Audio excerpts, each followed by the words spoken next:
The Sims on YouTube came out with a new episode of Behind the Sims on January 14th in honor of the Sims' 25th birthday. Here they detail a roadmap for the upcoming month that includes 3 new kits that came out January 16th, Nostalgia Now, which is yet to be uncovered and spans from the 27th to the 31st, and on February 4th, the 25th birthday celebration includes a 25-hour livestream, the Blast from the Past rewards event, free base game content, and the Sims free play events on mobile. On February 6th, it's Motherload season, whatever that means, and has to do with the money cheat. And finally, on the 25th, we will learn the new pack name and the release date. Details about these events will most likely start coming up as sim gurus and developers start revealing hints through their Twitters or leaving comments on Simmers' live streams like they did for the Life and Death expansion pack. Behind the Sims also gave us a sneak peek of the 70+ in-game items, including cast items like new outfits, hairs, a goatee, and toddler items, as well as build items. So you can expect an update on February 4th. So don't forget to take your mods out of your game. The birthday rewards event includes nostalgic items referencing the early 2000s when the first game was released, and some of these items look futuristic even. The Sims 4 free play is getting new dynamic lighting and in-game events where you can unlock iconic Sims items. And the MySims Cozy Bundle on Nintendo Switch is coming to PC on March 18th. From the Sims Lab, they reminded us about Project Renee and the Sims movie. The Sims Lab also brought us the Apply All and Cast and the Occult Switcher. They've now updated the main menu and redone all the OG iconic Sims houses in the base game, which is really what I'm here for. 3 new kits came out, and 2 of them are inspired by iconic Sims with loads of lore. The 3 kits are Comfy Gamer, Casanova Cave, and Secret Sanctuary. The Casanova Cave kit is inspired by Don Lathareo, the Secret Sanctuary kit is inspired by Bella Goth, and lastly, the Comfy Gamer kit was created by Little Simsley. There are also more creator kits coming out later this month and unannounced creator kits coming out later this year. In the update patch notes on their website, they let us know that legacy houses and the new versions of the houses can be found in your saves. With that being said, let's get into the game. Here's a new main menu screen featuring my sim with his missing CC hair because the mods are automatically disabled, but we're going to ignore that. And when looking through my saves, the houses were smack dab in the middle of all my other saves, so it could be a bit hard to find. Now, before we go looking over the details of the houses, let's go over some basic Sims lore. The Sims franchise chronologically starts with Sims 3, where Bella Bachelor, Mortimer Goth, and Malcolm Landgraab are all children. The Caliente twins, Nina and Dina, are also in-game, along with Don Lathareo, whose family profile reads, Don woke up one morning in a whole new world. He remembers stepping onto a teleporter, several women laughing, then nothing else until he found himself here. And with that, let's move on to The Sims. In The Sims, Bella Butler grows up and marries Mortimer Goth, and they have their first child, Cassandra. Malcolm Landgraab grows up and marries Mom Landgraab? Questionable. And they have 2 children, Mimi and Dudley. Then, The Sims 2, where shit hits the fan. The characters continue to age, and Mortimer Goth is now old and has a child named Alexander, but Bella Goth is completely missing. Also, the Caliente sisters are there, but they haven't aged a day, and it's noted that they showed up the eve before Bella Goth's disappearance. Not to mention the weird love triangles going on. Dina Caliente is in love with her neighbor, Don Lathareo, who is also having a thing with Nina Caliente, while he's engaged to Cassandra Goth. Talk about a sleazebag. However, Dina Caliente has a thing for Mortimer Goth, Bella Goth's husband, because he has money. And not only that, she ends up marrying Michael Bachelor, Bella Goth's brother, who later dies of old age. While The Sims 3 is Bella Bachelor's, Mortimer Goth's, and Jeffrey Landgraab's first game, it's believed the Caliente sisters and Don Lathareo first showed up in The Sims 2, then time traveled into The Sims 3. Also, we're gonna ignore the Landgraabs in Sims 2 because it's like a different side as a family or something. I don't know.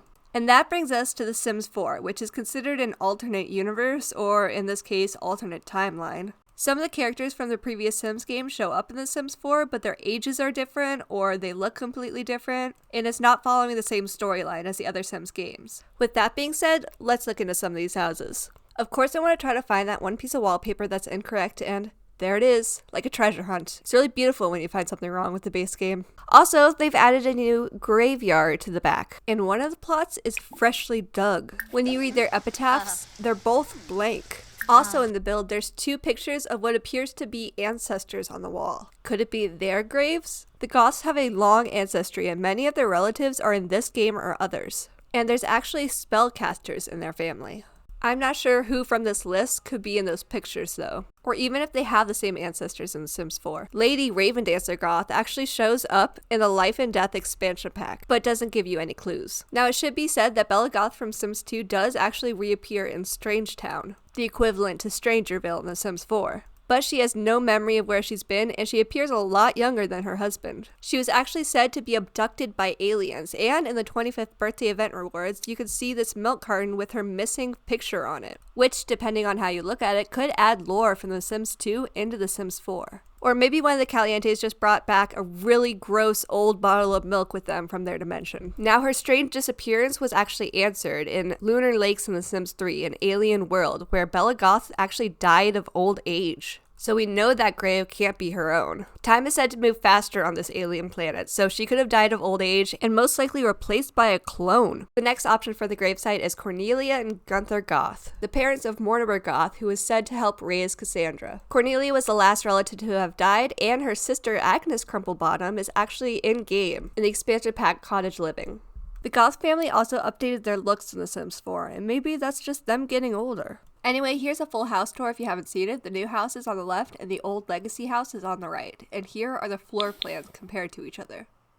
Looking into the individual rooms, let's start with the living room.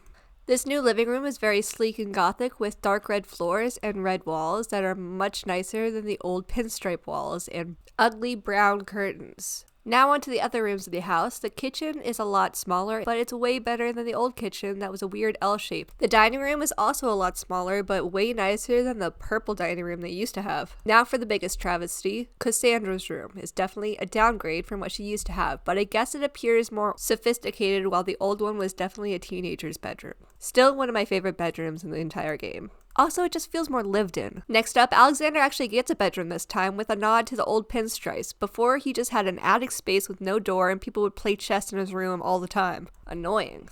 The master bedroom is a bit bland, but it does have those ancestors on the wall just like downstairs in the dining room. The old bedroom, well, it was also bland, but at least it had couches and a desk in it, which is, minimum. Now, in a previous episode of Behind the Sims, they've added s'more lore, which gives insider clues to some of the background of, this time, the Calientes. They go over their oh my god. They go over their alien ancestry and talk about their original mother who passed away, which brings question to, who the heck is Katrina?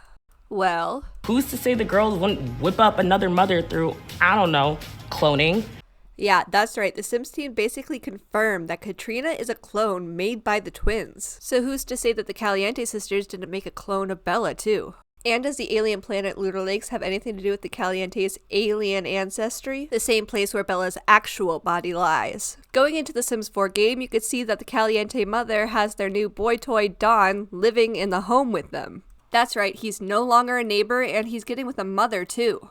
The Caliente family has also gotten a refresh in their looks during the time of The Sims 4. And quite frankly, I like their old look better, even if their outfits were ugly. Now onto the house, the new one is on the left, the old one is on the right. Here's the backyard, and here's the floor layout. And there's something missing from the new house that I will get into later. This has to be my new favorite living room in the entire game, and is a huge upgrade to their old one that was really dark and scary. The new dining room is sleek and chic, matching the vibe of the living room, while the old one was yellow and had a giraffe in it for some reason, even though there's no kids in the house. The kitchen is to die for, and it's huge. The old kitchen, well, it wasn't the worst thing in the world, and it was definitely in need of a renovation. And the girls' rooms just make sense, and you could easily tell which room belongs to who. Nina is shy, and Dina is an outgoing girly girl. And you could tell which room is actually supposed to be the master bedroom, which was hard to tell in the old one, where all the rooms were very minimal and a little awkward. And also, do not get me started on the disgusting yellow room. Who does that? Disgusting. Now, there's a major problem with this house. It's missing a room entirely. It's missing Don Lathareo's stupid shed. Yes, that's right, the shed. Don Lathareo had a room next to the kitchen that had windows from the inside looking into his room, and the only way to enter was from the outside, because he does not deserve a room in this house. He's weaseled his way into the master bedroom. Worst new lore ever! Speaking of lore, let's get into the Landgraabs, and we'll get to Johnny Zest next.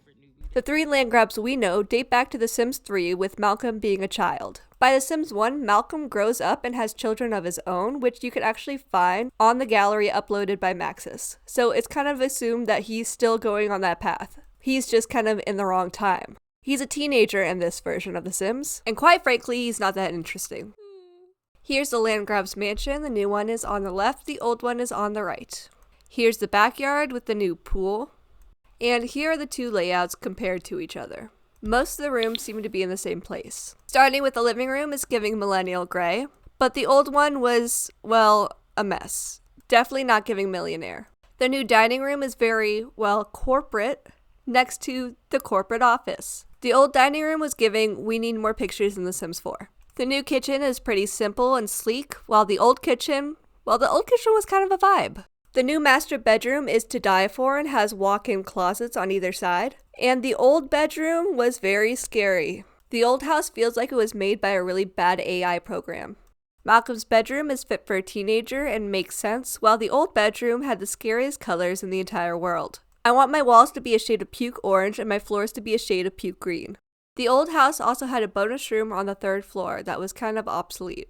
Now on to Johnny Zest, the official disowned Landgraab that quit school to pursue comedy. He lives in a trailer next to the Landgraab mansion, but in a different neighborhood. Also, when you look up his genealogy, it doesn't show anything on it. On to the house, the new one's on the left, the old one's on the right. His new one's definitely an upgrade. It looks like he's done some work on the outside and has expanded the inside. I guess his comedy business is going well. After all, he is the biggest joke of the Landgraab family. His old trailer, well, it made sense and looked like a trailer. His new bedroom still looks like it belongs in a trailer, but he has a double wide bed versus his old single bed. Okay, I'm bored. Give me some more lore. On to the Pancakes. Their new house is on the left, their old house is on the right. And here are the layouts compared to each other. The Pancakes are new to The Sims 4 and don't have any pre-existing lore, but they've quickly become iconic Sims. I'm gonna be honest, I don't care for their new living room compared to their old one, even if their old one was boring and white. And I don't really know what's happening with these plates on the wall, but if you don't know, Eliza is a snob and Bob is a slob, and Eliza would not approve of this. Their new dining room, however, is very nice, and their old one, well, it's definitely giving more lux than the new one is. That dining room looks expensive. Now, Chef Bob would definitely appreciate the new kitchen, while the old one, like the Calientes House, just needed a renovation. Now, Bob still sleeps separate from Eliza in his own room, but it's slightly nicer than the one he used to have that had children's lights up on the wall and a box for a side table. Eliza's room is still pink, however, it's slightly smaller than her old one, but it definitely looks a bit nicer. And Bob gets his own man cave in the basement. It has his iconic portrait, a bar, a radio, a TV, and his workout machine from his old room that you know he probably doesn't use. Lore-wise, Maxis has added a new version of the Pancakes where they've had a kid together. Where that kid sleeps, I don't know. Just kidding, they've added a baby room. And he has Bob's old hand-me-down side table. There's also a new office in the house, a sunroom on the 1st floor, and a shed out in the back. The Spencer Lewis Kim family, is that their names? I don't know. Their new house rocks. Their old house was even scarier than the Landgraabs. Honestly, I don't know much about the family. There was so many of them, I always got confused. But let's talk about the house. Their living room, sleek, elegant. Their old one, well, you know the drill. Also, really weird choice of windows and doors in this house. The dining room has been replaced with a nice outdoor patio and some island seating in the sleek kitchen. It's almost like they wanted to forget about the old dining room entirely and make no reference to it whatsoever. Now, the old kitchen did have a cool island, but it wasn't very functional. Where the new bonus room knows how to use cabinets to fill wall space, the old bonus room didn't even know how to put a picture on the wall.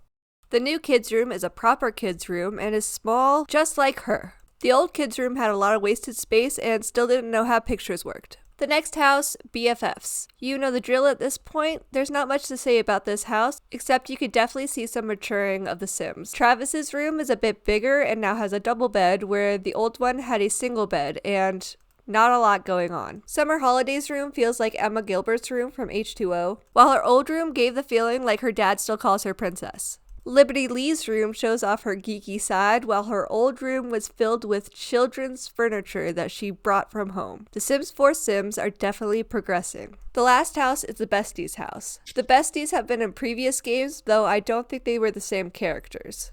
Onto the tour of the house. The kitchen feels new with all the clutter, but old with all the colors, and it's kind of nostalgic. The new living room has a lot of natural light coming in, and I don't even want to look at the old house. It's just a waste of time. Here's one bedroom, here's a second bedroom, here's a third bedroom, and here's a fourth bedroom. Compared to the old bedrooms, well, they were much more bland and a lot darker. I have to say, that's the number one thing I've noticed with these houses is the old ones are so dark. Actually, this room was a vibe. So, what have we learned? Well, for one, my editing software is glitching out and the frames per second isn't matching up, so I can no longer put my face video up, so you'll have to survive with these great photos of me. Now, to conclude everything we've learned from S'more Lore, the update, and recent packs, the Goths House has a new graveyard in the back with a recently dug grave and flowers, even though there's nothing written on the gravestone. They also have 2 ancestor portraits on the wall, but I don't know who they are. From the new Life and Death pack, you could be Lady Raven Dancer Goth, but she doesn't give you any information about her family.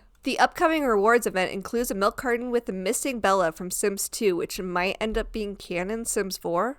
I mean, it is in the game. And Bella Goth's grave in Lunar Lakes from The Sims 3 is very confusing when you add in the idea of rebirth from the Life and Death pack. And the possibility of Bella Goth being a clone from Sims 2 in a strange town is more realistic when you find out Katrina is most definitely a clone, created by the Caliente sisters.